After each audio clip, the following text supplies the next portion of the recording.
So without further ado, we will get this started. I'd like to introduce our speakers. We have Michelle Figueroa. She's the Assistant Director of Communications at Los Angeles Department of Water and Power, where she's been since 2014. She is a strategic communications practitioner with more than 24 years of experience, and Michelle received a master's in communication from USC and a Bachelor of Arts in Film from the University of the Philippines. And then we have Mike McNutt joining us from Las Virgenes Municipal Water District, where he began in 2017 as the Public Affairs and Communications Manager. He also spent some time at Palmdale Water District and Metropolitan Water District of Southern California. He was born and raised in Columbus, Ohio, where he received degrees in environmental science and communications from Ohio State University. So, big thank you to Mike and Michelle for being here today and sharing their story with us. There were so many agencies that were involved in the recent Southern California fires, and they worked together to respond. So, today we're going to hear a bit more from them, from the communicators, telling their story and how they did it, how they got the right messengers to deliver accurate information, whether large or small agencies. They were all involved in combating these fires. And the one thing they had in common was trying to deliver facts and truth in the face of information. So let's hear more about their story, successes, and lessons learned. And at the end, we'll have a moderated Q&A by Mark. So there's plenty of time for a robust discussion. So without further ado, I'll turn it over to you, Michelle. Thank you, Gina. I appreciate the invitation to speak with this group. If there's anything I would like to take away from the recent fire experience and crisis response is that a growing network of colleagues in the communications field who are able to share good information with us. And I've met a whole lot of you recently. So thank you for having me here. Mike and Nat and I have had quite a year already, and it's not even April, right, Mike? And Total. I did want to share what the January was like for DWP and the communications team and how interesting our whole month has been. We're still on active response to the fires. We're now in the recovery mode right now. And we took a very active PIO role, obviously, during the fires. And what was originally planned to be a power situation for DWP quickly became a water one. We heard that fateful January 6th morning that we were seeing or anticipating Santa Ana winds. We were looking at it purely from we're expecting adverse weather. We're going to have power outages. We have to activate all our protocols so that we'll make sure our power stays, on for all our facilities, both water and power. We have our PIO team ready to go. We know what we're going to be doing, just like any adverse weather condition. Fast forward to the next day, January 7th, I'm looking out towards the Palisades from our building in downtown. And there was this big, smoke plume coming out from the Palisades. And we're looking at it purely from this may impact our transmission towers over there. But that evening, we immediately heard about our water supply and the tanks being drank down at the pace of 4 times the usual consumption for that area because of the active firefighting. And it was because a lot of our aerial fire response for fire department was really grounded because of these hurricane force winds. And so our PIO team pretty much had to engage in our city's EOC operations center with City Hall. And we also stood up our EOC operations, which went from an 18-hour operation to quickly a 24-hour operation. And our team is actually comprised of about 25 communicators, PR specialists and managers. And it was very easy for us to have everybody rotate through taking on a role as a PIO for both EOCs during this entire incident. There was a lot happening there that y'all probably already heard about in the news, but we found ourselves pretty much, looking at a perceived issue with water operations and supply, not really, a very misunderstood picture of our water operations and supply. We had to issue a boil water notice for the Palisades, which quickly became a do not drink notice per our regulators. We were looking at power outages that peaked at about 290,000 impacted customers in our service area. We had our own employees affected. I myself had to be evacuated. We had some folks who were on fire watch as well. And like I said, folks were pretty much, a few of our folks were down for the count as well. And it was just a complicated scenario for us. Just to make things interesting, there was a lot of misinformation that happened and all the noise that we were hearing. The president issued a directive pretty much implying that this was a water supply issue and how water from Northern California could have helped avoid our issues with this response. He also came to visit Southern California and wanted to see the reservoir that you all heard about in the news a lot about Santa Ynez Reservoir. The governor rightfully called for an investigation of LA County and DWEP related to the Santa Ynez Reservoir. There were a lot of local voices and property owners within the Palisades and the city of Los Angeles criticizing our mayor and just weighing in on creating a lot of this noise that was at that point really political more than really relevant to the issue at hand. There was criticism about water systems readiness, whether we lost power to our pumps, and really focusing on the availability of water from a reservoir that really was useless at a time when everything was going to have to be fought ideally from the air. We also had our labor partners weigh in on an issue about, contracting related to the repairs of the reservoir we were talking about. There were lawsuits, including one from Heidi Montag and Spencer Pratt, who lost their home in the Palisades. There was just a lot coming at us. And so just like many of our partners who, in the water industry, we took an active stand to be part of the conversation. And obviously, we have, as communicators, been responding very actively to the media inquiries at hand. But we, given all this misinformation, found ourselves not only pushing out information one way, but really actively leaning into the misinformation and issuing our statements and correcting misinformation in real time. We did this in a few ways.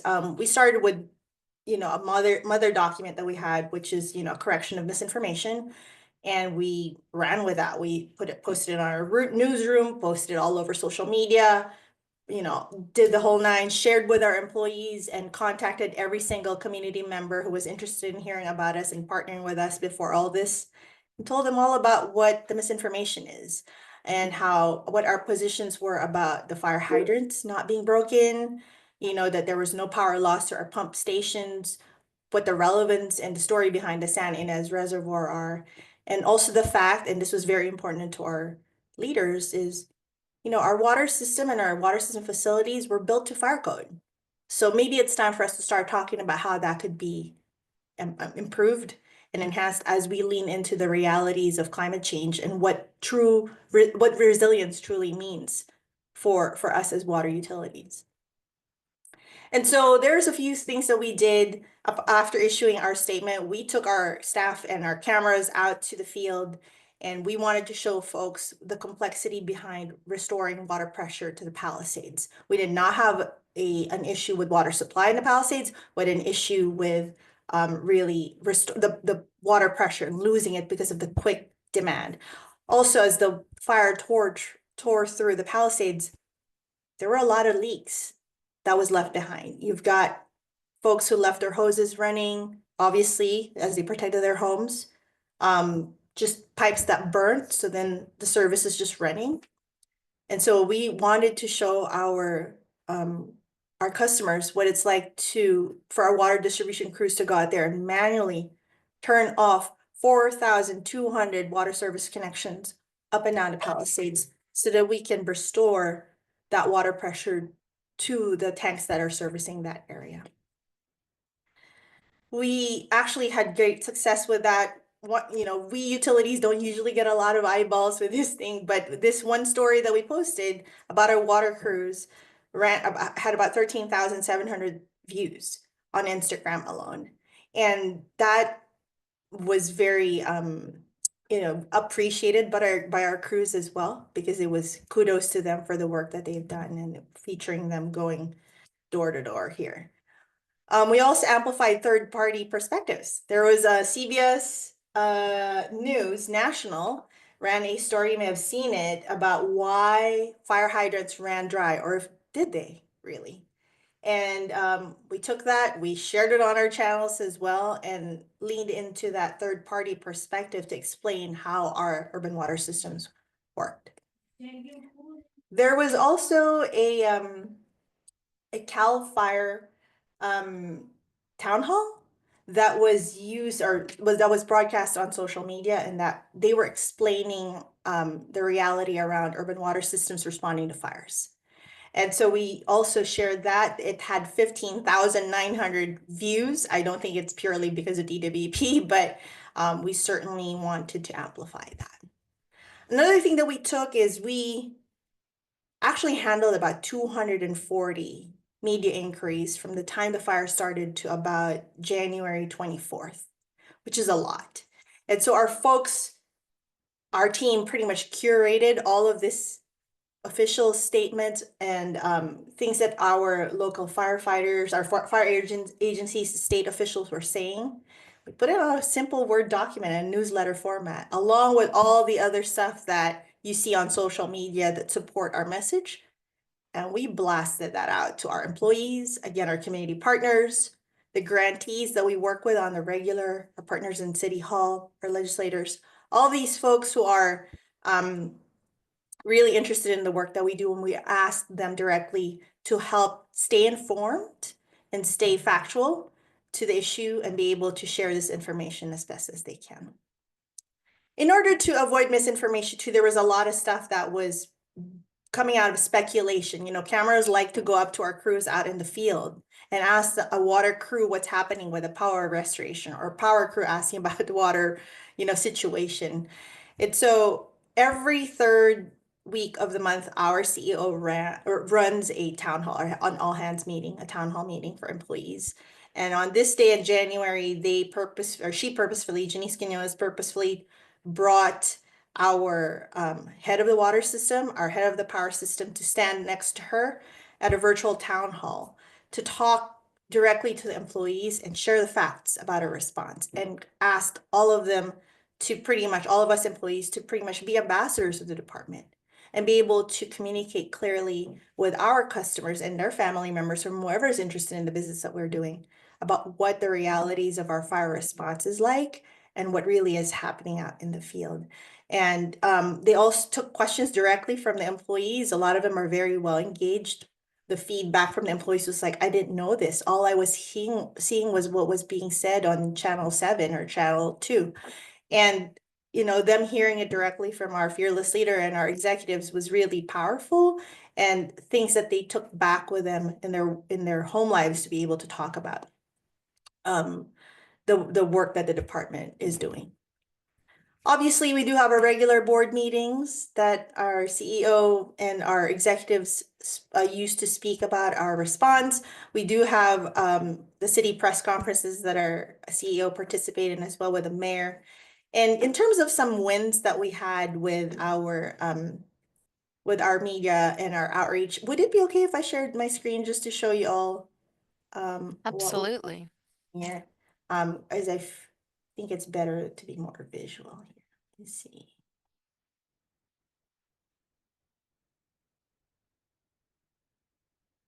Forgive me here.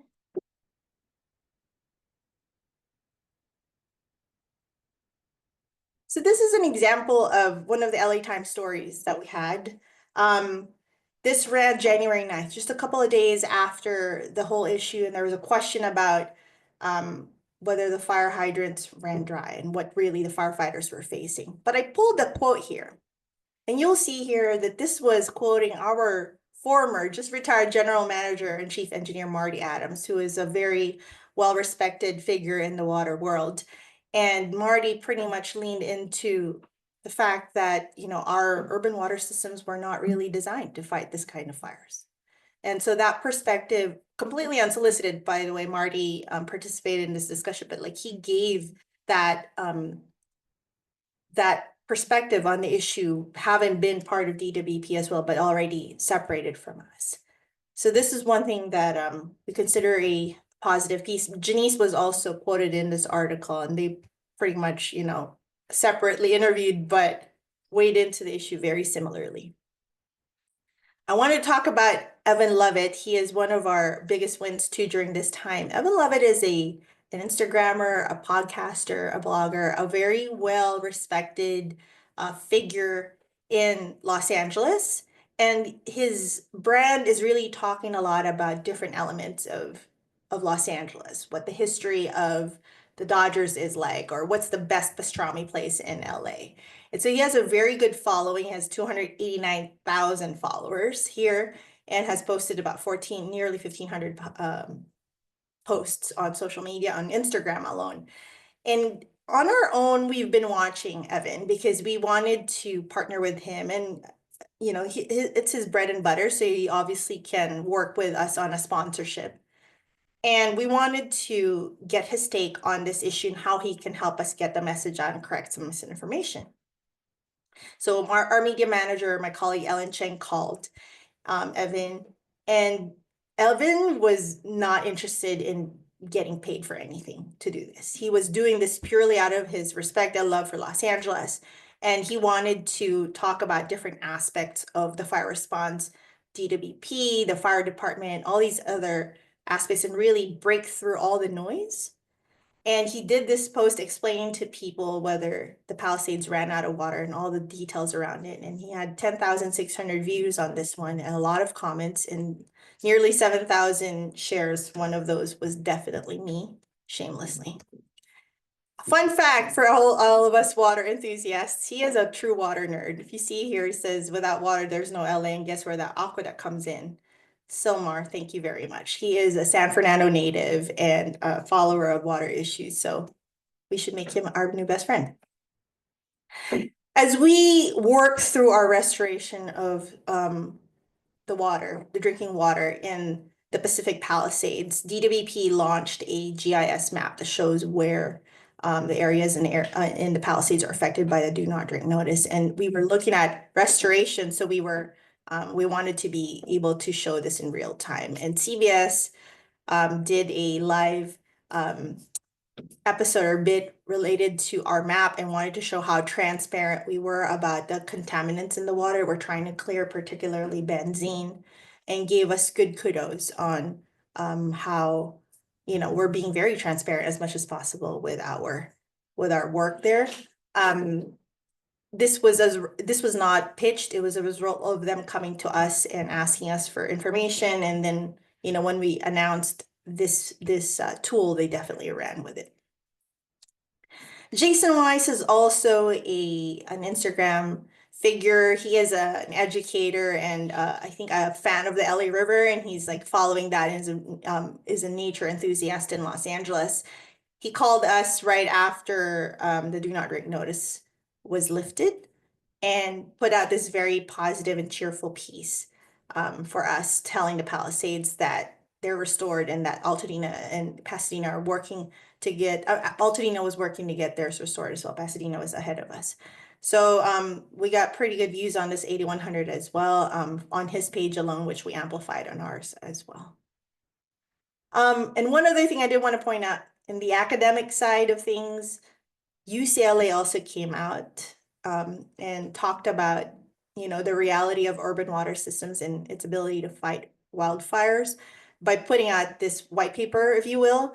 This was led by the director of the UCLA Luskin Center, Greg Pierce, who has been, working with DWP on various issues as a key stakeholder related to urban water management plan, LA 100 equity strategies, all of these things that we're doing in the space of sustainability.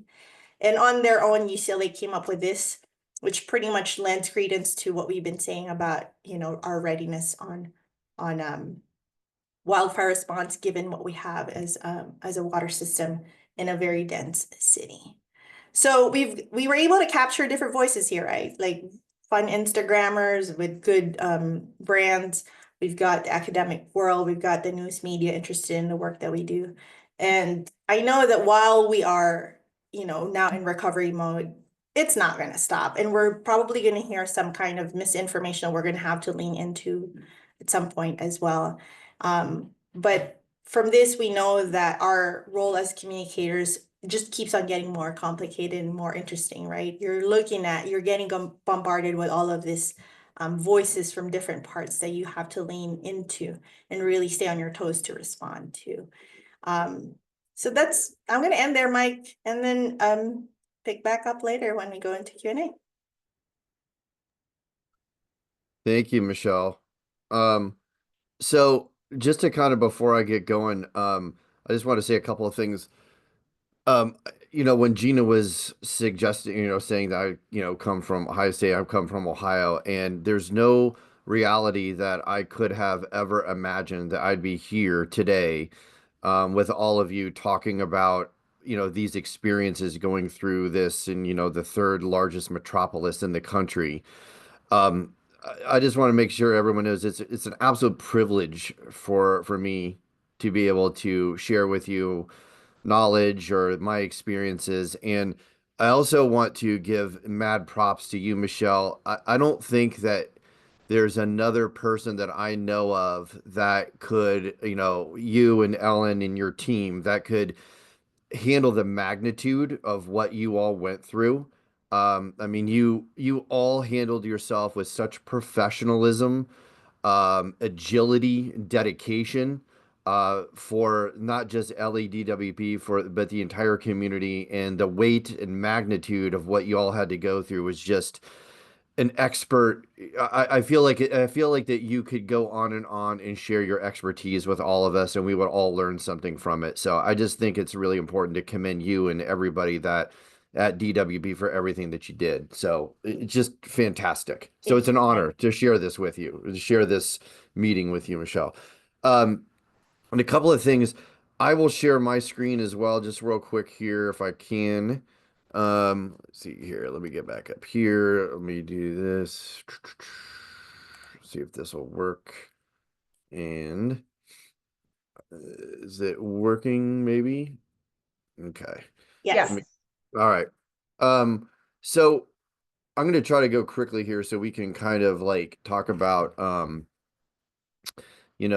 we have enough questions or time for questions and stuff. So I don't know why that happened like this. Of course it did. But anyway, I'll try to get it back to the beginning. Okay.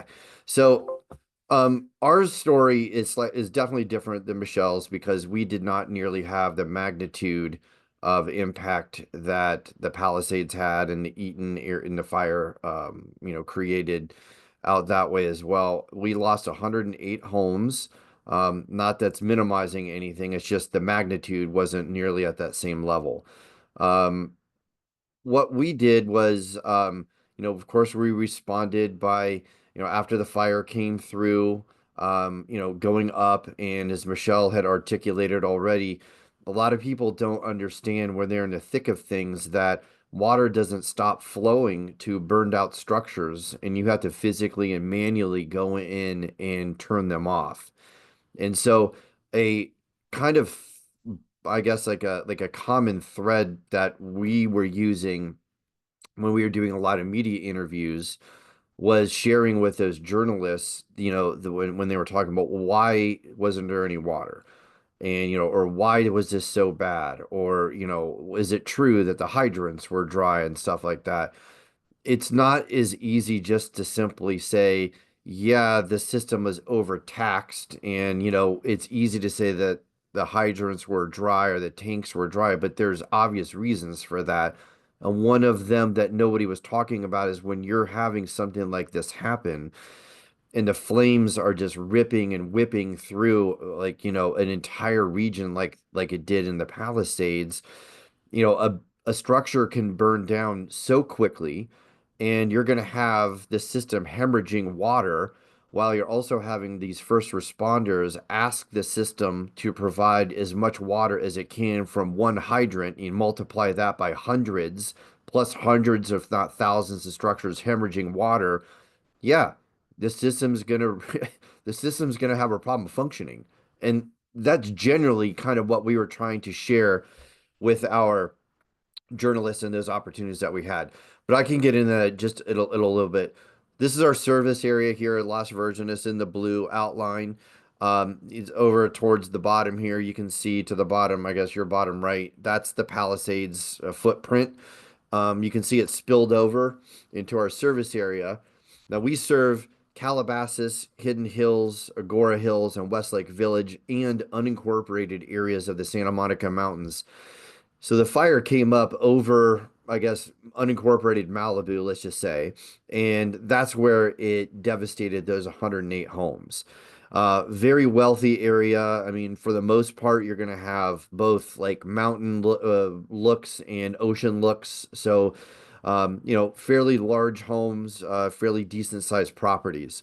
The other little burn scar that you see that's up towards sort of the middle of that picture is the Kenneth fire. That was a couple of days after the Palisades or fire kind of like did its massive destruction. It did not actually impact any structures, but it's on there to show that we had another fire that broke out. And I think a lot of the reasons why it didn't have such an impact is because we had the Woolsey fire a few years earlier, and that probably helped tamp down some of that fuel that could have been there for that fire, and that may be one of the reasons why it didn't explode. Just a couple of pictures of in our service area. The one on the left here, that is at the top of our Saddle Peak tank. So the tank would be right behind those flames. You can see that kind of road there, which is just an access road to get up to the tank, is the one reason why it didn't actually get that far. And you can see that there's just kind of fires you would drive down. I guess this would be Piuma Road here in the Santa Monica Mountains off of Malibu Canyon. Um, this is kind of like just to kind of reiterate what both Michelle and I have been discussing. When a fire comes through and it burns out structures and it bursts a pipe, melts a pipe, whatever, you can see that the water is still just flowing out of those. And a lot of times it's like mini geysers just because of the pressure that exists with the water being pushed into a home there. Um, so here in our role, not only did we inform those customers, but there was a couple of other needs because this was a very quick and fast moving situation and it was happening all over the county. There's lots of information that was being pushed out, like, don't drink your water here, boil your water here. In the thick of things, a lot of times there's some specifics that may get lost. And so what we did is we had to push information out to our community using our Everbridge mass notification system, letting everybody know that in fact your water is safe to drink. Sans those 108 homes in that general area that Saddle Peak tank served, but I'll get into that just in a little bit. Um, One of the things and roles that I think that we found ourselves in, as we were sitting in the our emergency operations center, was realizing that, Michelle and her colleagues in LA County Waterworks in Malibu, District 29 specifically, all those communities over in the Eaton Fire area and, out in the Silmar area, and even, if you remember that fire breaking out in the Hollywood Hills, like there was just seemed like that every time you turned around, there was a new fire popping out. And because there was a lot of just interest and frenzy and kind of just a lack of real situational awareness from just a larger community about what is going on. I think that there is even some concerns that there was just people purposely setting fires. Like it was all over the place. It was just so much to contend with at one time that we took the position here at the district to just kind of help our neighboring colleagues and those that are really going through this to push out correct information. And so some of the things that we did here, beyond, putting out press releases specifically talking about and articulating the best we could about how water systems are, engineered and constructed, what their actual performance limitations are, why things may be happening there in the Palisades area and that kind of stuff. We took that role. And that also meant because we were impacted by the fire that we got media interest. And we took that opportunity because we didn't have like a massive widespread sort of like footprint that the fire when they came through our service area that it impacted. We talked about that, but more important, we kind of talked really about what was going on in real time on the ground. And we felt that like that was our responsibility to help our colleagues out in that regard. And so we would try to maximize the interest in talking with us so we could help push that stuff out by even putting out statements, which we did specifically talking about how a water system is engineered and designed.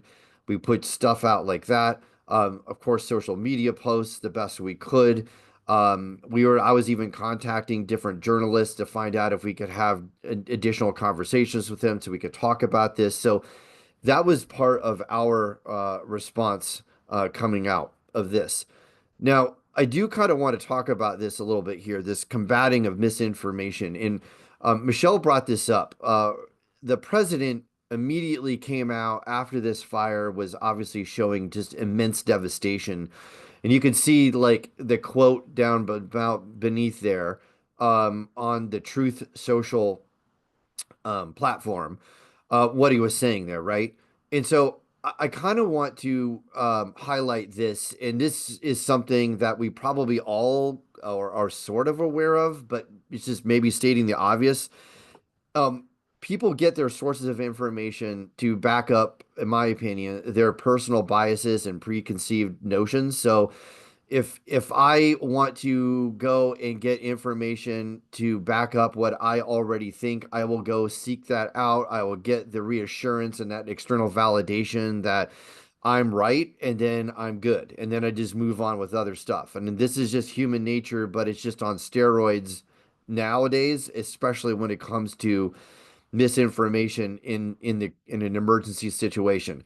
I bring this one specifically up because um, it was not just irresponsible for the president of the United States to come out and just spew nonsense when there's a huge emergency going on in a state that's supposed to be part of the union and that he represents, but to kick people while they're down is just beyond the pale for me. I don't even know how to even go there and articulate how just ridiculous that is.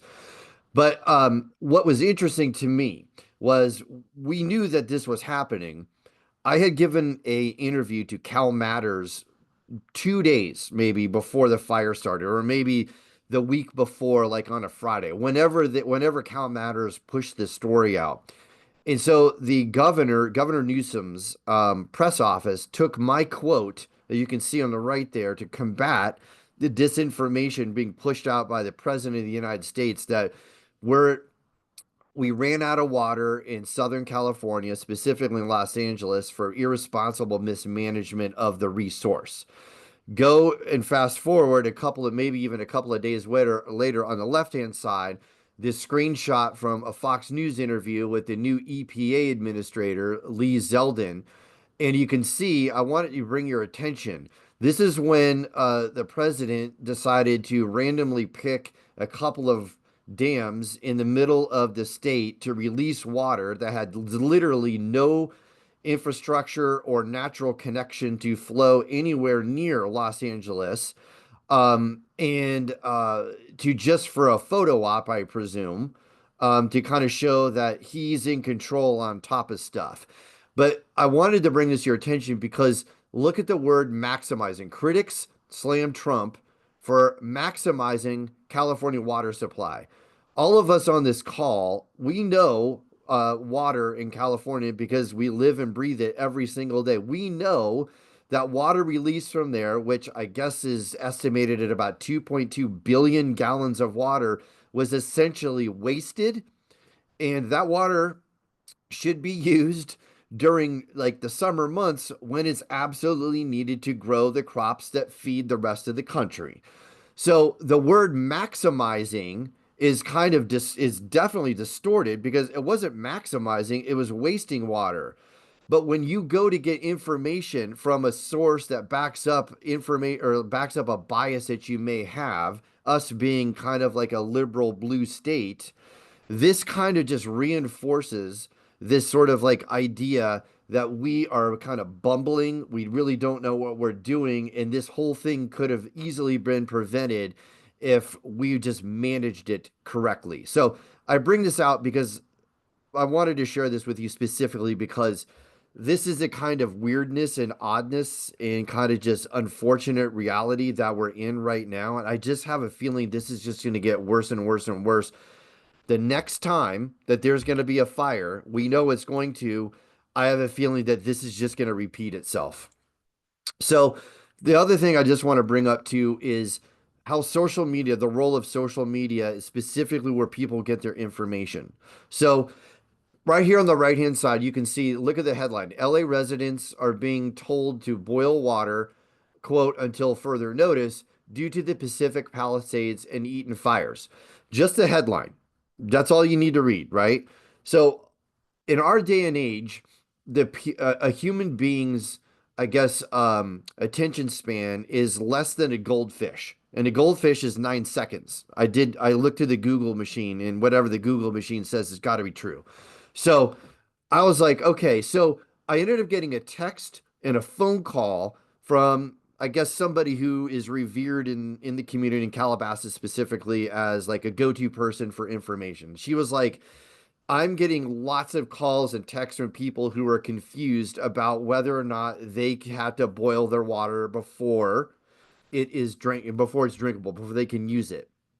And then she sent me this screenshot of this specific Instagram post from People Magazine. So, what I'm getting at is this idea that people go get information from sources that maybe most of us on this call would go to get information from, which they would deem as a credible source of information, LEDWP, Las Virgenes, maybe some traditional media outlets.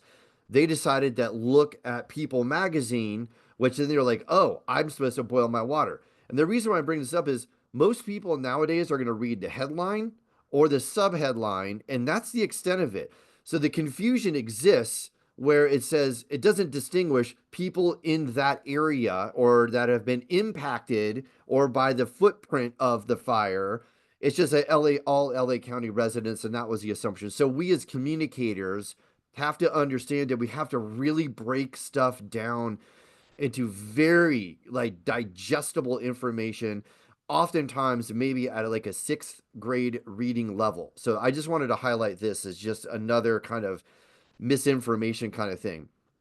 And I'm going to kind of close with this, even though I have a couple of other slides to show, but like this is okay.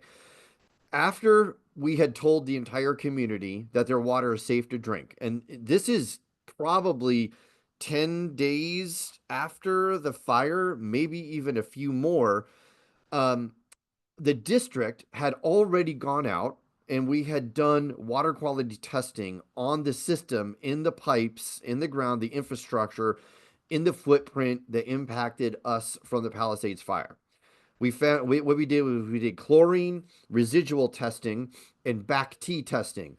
So we wanted to make sure that the chlorine residual as a disinfectant in the potable water supply was above what, the designated regulatory amounts are.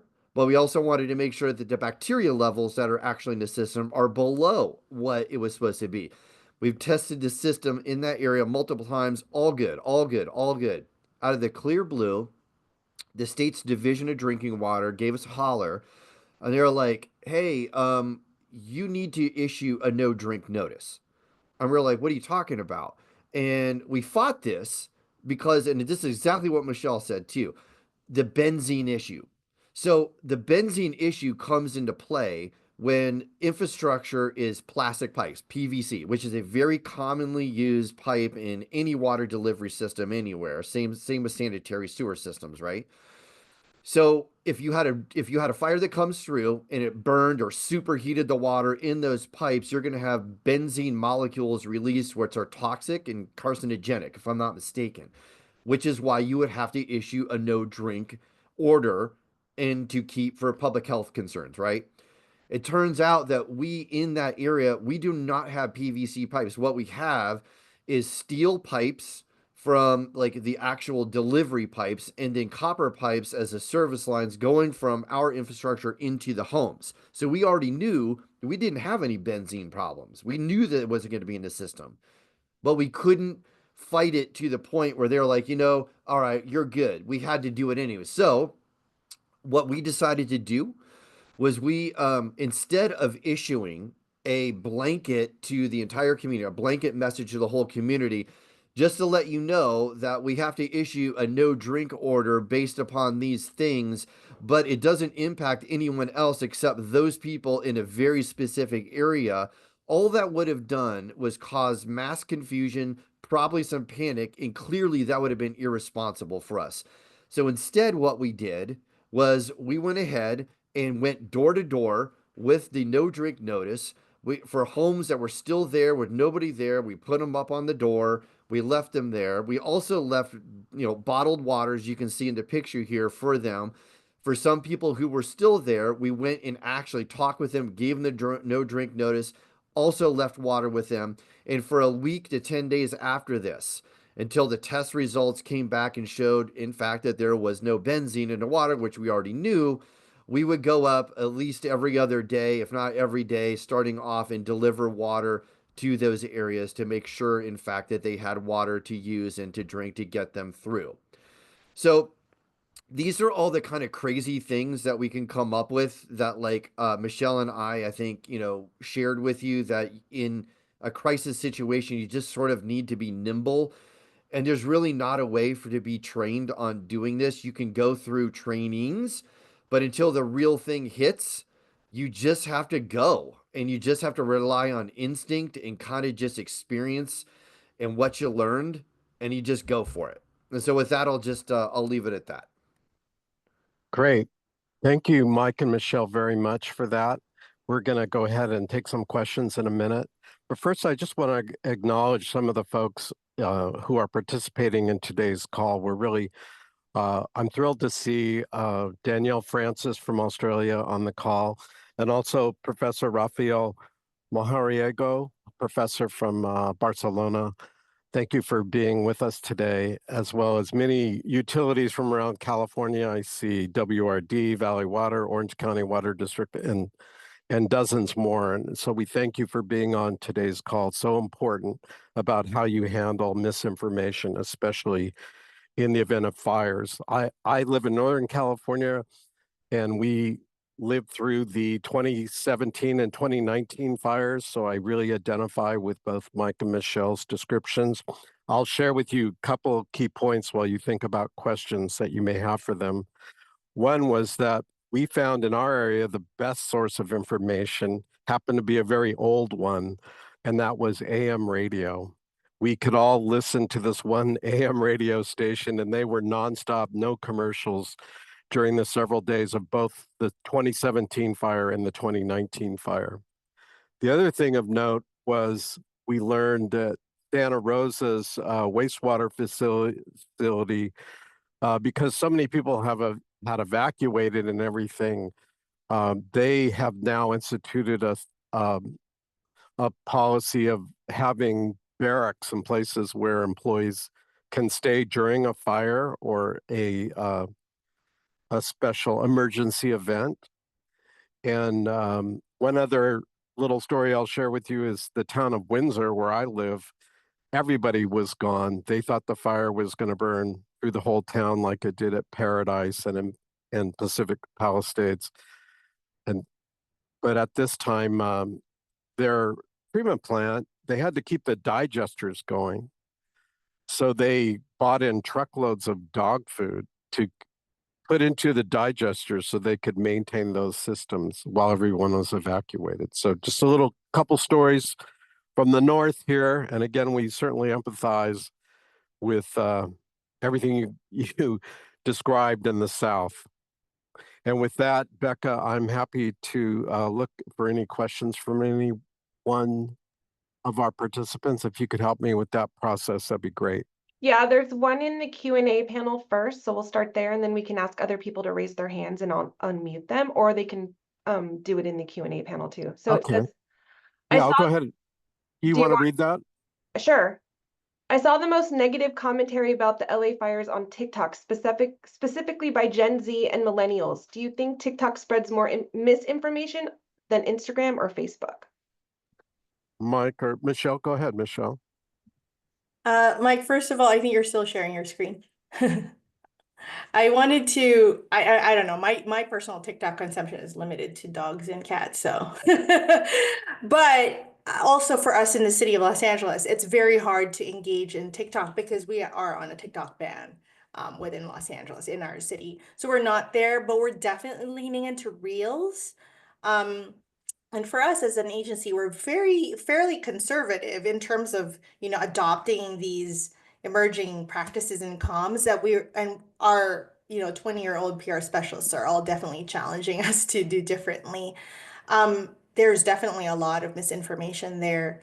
I think more than really what the method of what the social media platform is, the issue is really being able to compete effectively in these social media platforms that drive content based on your algorithm and what you really typically you relate to. Mike mentioned a little bit about that. And so the challenge really is being able to break through in a space where people just want to hear what they want to see, what they want. They only want to see what they want to see. So TikTok is challenging that way for us. For us, we're just trying our best to really be on Reels. Instagram Reels is something that we lean into. I don't know, Mike, do you have experience on TikTok? No, thank you. Ah, I don't blame you. It's I think it's one of those things where, like, while I personally could care less about it, it is an absolute important piece to get information out. And I think that there's a broader discussion to be had. And I was thinking about this, Michelle, while you were talking, how like we I think in our industry, typically, and I don't really think that it's anything abnormal, and it's probably just again stating the obvious. We use traditional media outlets to get our information out. We dabble a little bit in social media. We use all the traditional stuff. We kind of put out like, little cutesy things here and there that we think is going to like, be interesting to people. And, you know, does it really have that far reaching impact? Probably not. I think that where the trend I would like to see us go is to start utilizing platforms in a different way. Way more podcasts, creating a network of podcasters where people go get information, uh, social media influencers, like really engage them. So when something goes down, they can press stuff out because they're getting information from us. And so we know it's credible. So I like, in addition to using your traditional like local news stations and like solid publications like the LA Times and other stuff like that, but that's where I think the rubber's going to meet the road, with pivoting to looking at that as just as important as getting interest and exposure from these like traditional media outlets. that's great. Do we have anyone else would like to raise their hand with a question or put it in the Q&A? Mark, if I could just add to that Sure, too. please go Recently, ahead.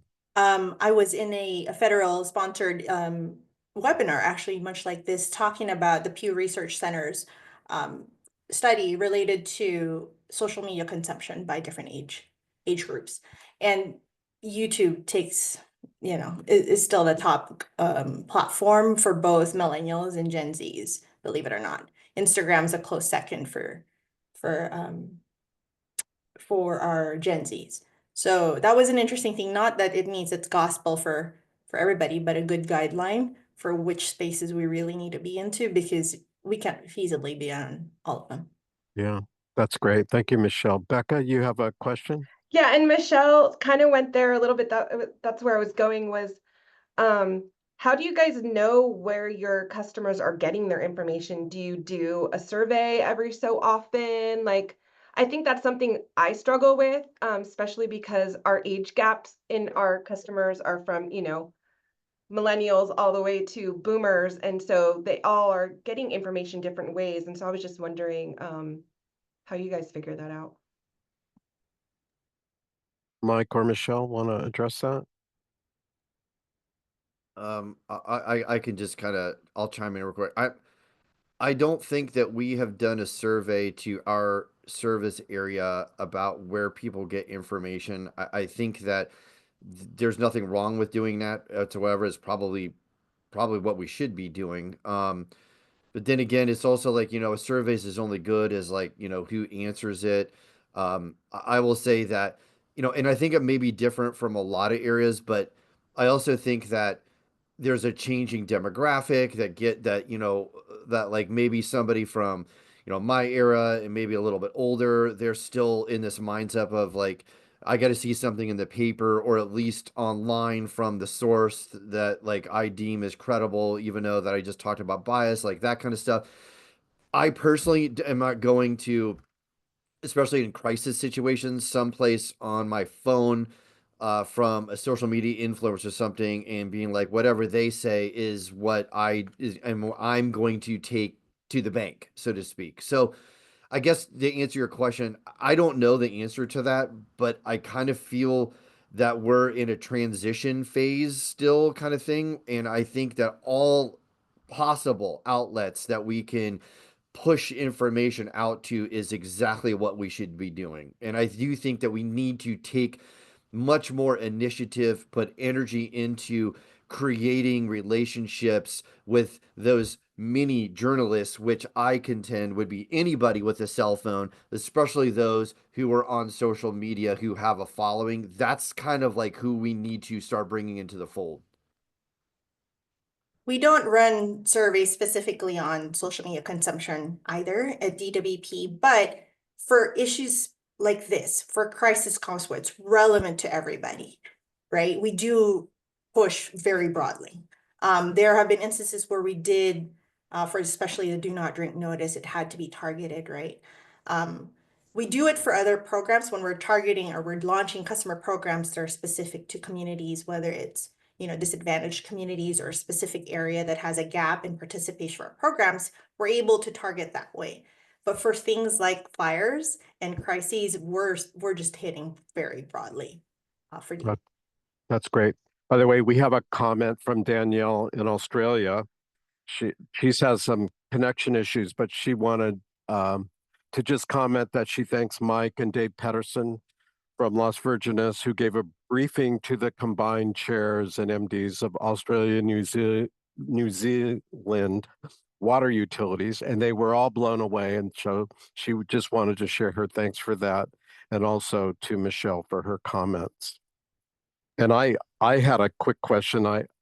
Having lived through fires and communications up here in the north, did you guys find yourselves able to easily collaborate with the EMS services in both your areas? Were they receptive to hearing from you and integrating messaging, or was that a challenge? Because you have the existing political EMS structure, and here water is a critical component, especially in the case of the LA fires. It became obviously national and international news. For Los Angeles, we didn't have any trouble integrating with our partners in the fire department in particular and Office of Emergency Management. It was very much, right before everything got bigger, we were already connected anyway. We've seen atmospheric rivers and extreme heats and just various crises and fortune in Los Angeles that have really brought us together very firmly. So we were on firm footing from the get-go. Even at the beginning of this fire, we were already integrated with them. We were part of the activation of the city's emergency operations center on top of our own. So barring all of those issues, I mean, considering what was happening and you people are watching, everything was very good, and our fire chief and our CEO were very much in communication as well through this whole effort, because we had to support each other's operations. And that definitely started at the top and came down to the operations crew. That's great. Thank you. Mike, any comments on that? No, I don't think that there was ever any concern about that or any issue with that. In fact, I think that those in the incident command structure specifically, that are like really in the thick of things, they understand how critical information is to the community, and I think that it's a priority for them. So I don't, there wasn't really any issues from my perspective. Great. And then moving forward, first of all, any other questions from anyone that would like to raise their hand? Or Becca, do you see any on your end? I do not. Okay. Well, I had one more, and that was simply, do you feel like from from your water perspective that we need to engage in any additional ordinances or any changes moving forward, whether it influence as a rebuild?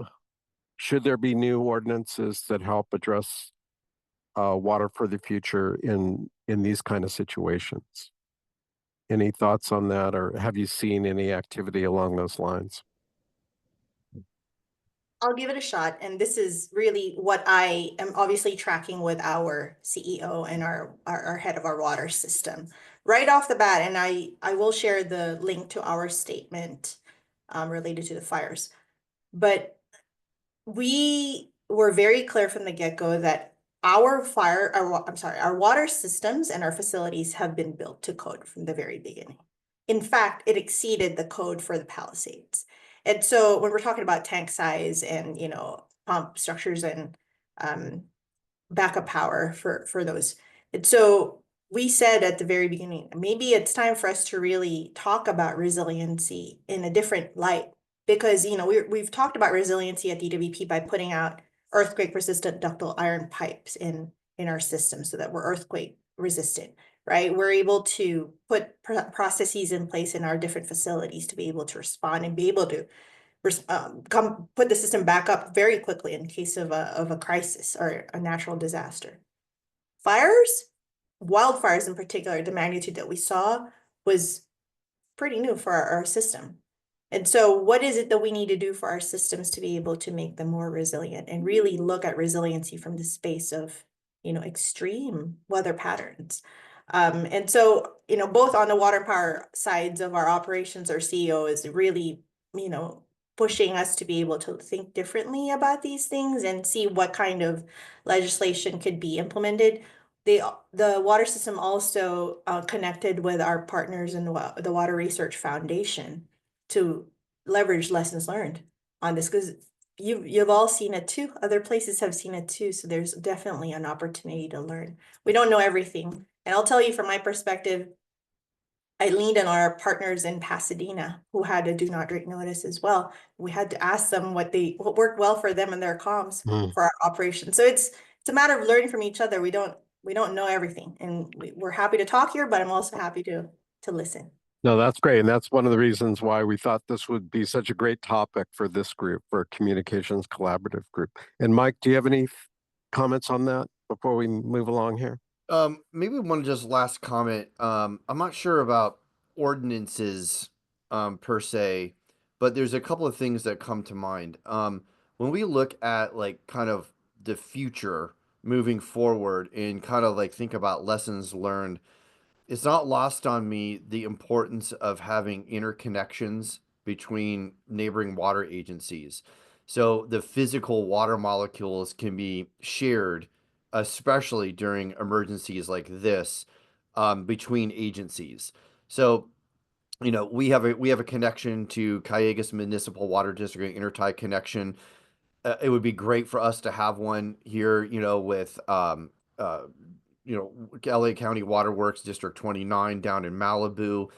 And I think that that's one of the things that, as climate change impacts continue to evolve and create, scenarios like it did in this, if we can have redundancy and assurances that there are opportunities to physically move water molecules to an area that needs it in real time, that's going to save structures and lives. And I think that that's one thing that we should consider. I also think that looking at localizing water resources instead of relying, as we have in certain areas, on imported water, that's another thing to look at, looking at advancements in technologies that can do that. It's just some things like that that I would like to see. And maybe the last thing I'll say is, at some point in time, um, our customers and the homeowners here anywhere in California there needs to be an acceptance and a reality check that they need to understand about taking agency of protecting their own homes. And this effort that I think we need to be even more and more robust. And I couldn't think of a better industry to really push this than the water industry and a water reuse industry about creating defensible areas at your home using specific types of vegetation that could minimize wildfires getting too close to your house. Like those kind of things are super critical to ensuring that we limit the devastation that could occur from a wildfire that may very well become more intense, like we just saw as time continues to march on. So, those are just some parting thoughts that I was thinking about. Great. Well, thank you, Mike, and thank you, Michelle, both for your just sharing with us all today. And this is being recorded, so it can be beneficial to others outside who could not participate in today's call. There are a few comments in the chat you are all welcome to look at, but we're going to move on to our next presenter. But thank you both so much for taking the time to share with us all. We really appreciate it. Thank you for Thank you having for, me. yes, thank you for having us. I too got to jump. I have another meeting I'm late to. I appreciate everybody's time. Thank you. Great. Thank you, Mike. And thank you, Michelle. And now I'd like to take a moment to introduce Brenly McKenna, our Executive Director for Water Reuse California. She was kind enough to jump out of another meeting happening in Sacramento so she could spend a little time briefing us all today. So with that, I'm going to turn it over to Brenly. Hi, Brenly. I haven't seen you since returning from Florida. Yes, hello. It's nice to see all of you and thank you for having me. I have a few slides to share, so give me just a moment. Yeah, Becca, if you could help her with that, that'd be great.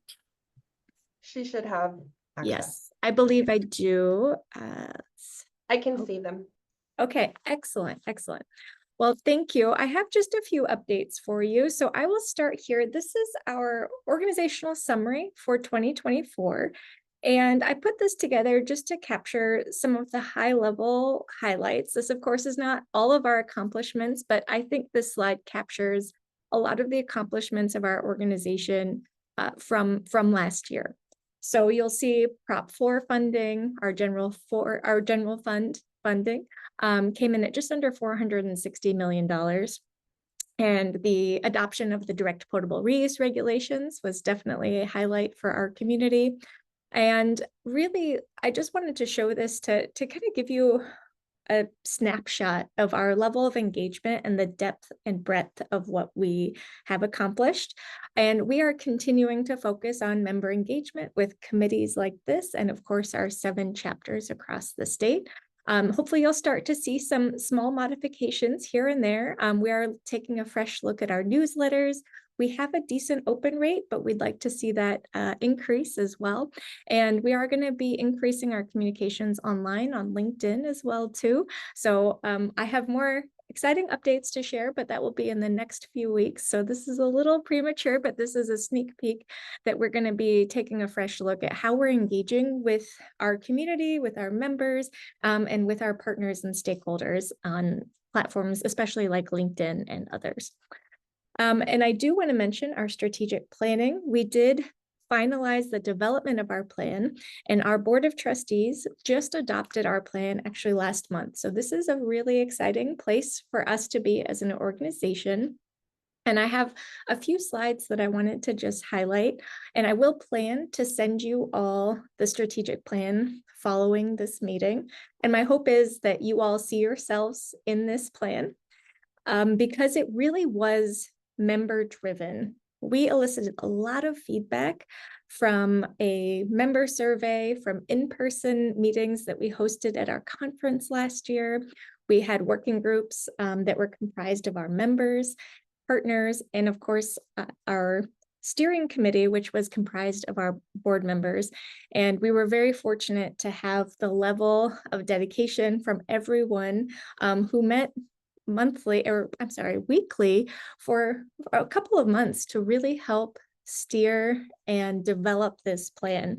And I think it's something that I hope, again, you can see yourselves in as members and as involved members in this committee. So this plan represents our roadmap, and it's for the next 3 years. So this plan will take us from 2025 to the end of 2027. And I just want to highlight a couple of things. We updated our mission and vision, but this is actually the first time our organization has developed a purpose statement. And this purpose statement is really aiming to answer the question about what is the ultimate and distinct value that we aim to deliver. So why are we here? And so it's a little bit of a nuance to a mission statement or a vision statement. And I'm actually really glad that we included this. This was our first time, and it took us a while to actually dial this in because we wanted it to be inspirational and forward-looking. So I wanted to thank Mark also for his input on this one, and our board members as well. We had a lot of great input on the development of this. Again, I will send you all a copy of this plan. We have an external facing version, and what you won't see in this version are things like metrics and tactics. We are finalizing those now, and that will be contained in our annual business plan. It's a little bit busy, so we have an external version that we will share with you all. Next, a big priority for us is our conference planning. And I think I see Megan drumming on this call. Hi, Megan. I was just in San Diego yesterday, and we did a site visit at the Town and Country, which will be our venue for this year's conference. It is 178 days away, and I'm counting. So we are really excited. We have changed the dates from earlier in September to September 21st to the 23rd. This date change was really done to accommodate our growing conference, which is a great problem to have. So we ultimately decided to change the dates to accommodate a much larger size. So we are anticipating a great turnout, and our kind of unofficial theme is reimagine the possibilities. And that's reimagining, our water future with having regulations in place to support recycled water being a major part of the portfolio of water resources. So we do have a keynote speaker. His name is Damon West, and we'll be trickling out some fun and exciting things on LinkedIn and our membership updates as well. I will mention to this group, it's a great time if you haven't already to submit your abstracts. Our call for awards is open. And a registration for our conference actually opens on the 31st, on Monday. So we are really excited because we're working on a lot of things behind the scenes to make sure that this conference is successful. But again, I just want to shout out to Megan and the group that she's working on in the planning committee. We have actually taken a fresh look at our conference planning. We're formalizing some of the processes, but we've also added a new committee that's going to be focused on entertainment and engagement during the event. Because one of the things that I've heard from our members is that what a great opportunity that we have together. And we want to make sure to maximize those opportunities so people can network and engage with their community, with their peers, and meet new people and get these new ideas. That's really the heart of why we go to these conferences. So I'm really excited. They have some really fun and creative ideas. So I'm hopeful that you will see a world-class event. And we are just so excited. And the event space is going to be large enough again to accommodate our growing needs. And then lastly, we have some association updates from our national organization. It was actually announced, I believe it was yesterday, during a membership update that went to all of our members across all of the state sections. You may not have seen it if you don't subscribe to that newsletter. For me, it actually went to my spam, and I work here. So if you didn't see the update, it might be there if you are in fact subscribed to those newsletters. But we are excited to announce that we have an interim executive director. His name is Brian Biesmeyer. He is a former director and general manager of Scottsdale Water. He was interim managing or city manager for the city of Scottsdale, and has just had a lot of experience with water reuse, serving on the board of the national organization, and is a very prominent member of Water Reuse Arizona. So he understands not only the perspective of our membership, but he also understands the the association and why we're here and what we do. So we're very fortunate to have Brian lead us through this transition. They are hoping to fill that position come September. So Brian will be interim. He has assured me that he would in fact like to stay retired, but we're very lucky to have him. And those are the end of my updates. I went through those pretty quickly, so I'm happy to take any questions from you all. Great, thank you, Brenly. And if anyone does have a question, please raise your hand and Becca can help accommodate that. And I guess, oh, I can't, there you are, Becca, you need to turn on your sound. Oh, I'm not There you seeing go. anything. Okay. Well, Okay. thank you all so much for having me, and I'm sorry to have to run. Okay. Hey, Brenly, thank you for Brenly. breaking out for Yeah, us. of course. And say hi to all the folks and Yes, in the Ledge Committee. Tell them Communications Collaborative is at it too as I well, will. okay? I will. All right. Thank you. Thank you. Thanks, And Brenly. Becca, with that, I'm going to turn over to you, Becca. Thank you. Awesome. Thanks, Mark, for doing all that. So this is our Betsy usually does our roundtables, but she couldn't be here today. So is there anything anyone wants to discuss or get some feedback from our colleagues while we're all together right now? We can, if you raise your hand, I will unmute you. Or you can put a question or a chat. All right, Kira, I just allowed you to talk. You should be able to unmute yourself. Thanks. Can you hear me? Yes. Thanks. Thanks, everyone. My name's Kira. I am from the Orange County Water District, and we wanted to take this opportunity, we in our public affairs staff, to see if we could get some assistance from the group. We are looking at developing some waiver forms or release forms for the tours that we give of our groundwater replenishment system.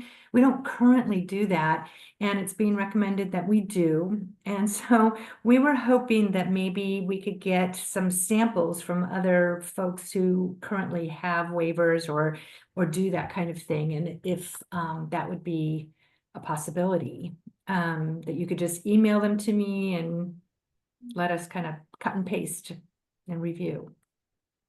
That'd be awesome. I don't know, do attendees have can they put in chat, or is that blank to you guys? So what isn't sure, because you could put your email in there, or if you want to put it in the Q&A, I can blast it out to everyone in the Thanks. chat. Yeah, chat is disabled for me, but I'll do it in Q&A. Yeah, throw it in the Q&A and then I Okay. can blast it out to the chat.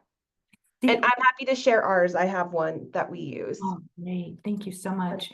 I had one other thing, if I could go for it. the time. Gina asked me, Gina Ayala asked me if I would throw out to the group the idea, or kind of revisit the idea of creating a subcommittee on this group for people who are interested in talking about tours and educational programs and sharing ideas and that kind of thing. She said there was some discussion about that some time ago, and she was definitely interested in trying to get together a group who might be interested in that too. I can put her email. I'm sure everyone actually has her email, but put it in there anyway. I think that would be awesome. And I think in the follow-up email that we do from this meeting, I can include that. And if people are interested, do you want them to email you, Kara, or Gina? Gina, I think, would probably be the appropriate person. Thanks. Perfect. And that's been we've heard that from a lot of folks who want to do tours. Some of you know I'm crazy about doing tours. So. And I see Jen's on the line. And I also wanted to mention, there was someone in the Q&A that asked for a copy of everybody attending this call. Becca, I don't know if you saw that. I saw that, Jocelyn, and I can send you a list of, I know who registered, but I don't know if Zoom will tell me if they attended or not. I'm not that Zoom proficient. I can try and and find that out for you.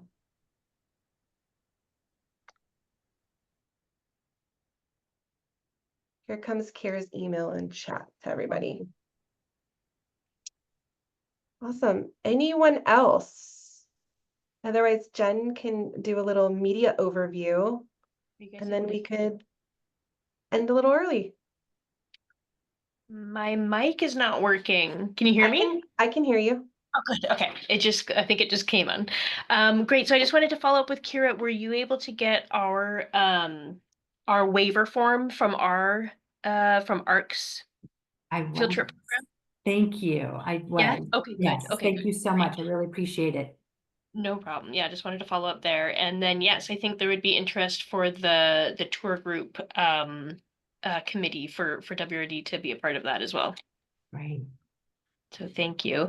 And then yes, since I'm unmuted here, I guess I'll share in the chat right now the media clips for the first quarter of 2025. This is thanks to Orange County Water District, who collects these. You'll notice that the link this time around has hundreds of hits. So I did not read every story on there, but it really was a remarkable amount of reporting on water reuse in the media through this quarter. And while there were 2 articles that really hit several, maybe dozens or 100 times, there really were a lot of individual stories as well to make up over 1,000 media hits in this quarter. So we're taking over the news. But I've put that in the chat for everyone's reference. Thanks. Thanks, Jen. If anyone have any last questions, comments, things to chat about? I don't see anything in Q&A except comments. Thank you. Awesome. Well, our next meeting is July. Let me look this up real quick. I don't want to say the wrong date. July 10th, and it's about medical outreach for water reuse. So it should be a really excellent call. So tell your colleagues to register, and hopefully we can get national website to actually update our webpage with all our meeting dates on there. And I hope to get Zoom links for all of those ahead of time as well, so people can get them on their calendar. So thank you all for attending today, and we hope to see you in July. Thanks, everyone. Thank you, Thanks. Becca. Thank you all. Bye. Bye. Bye all.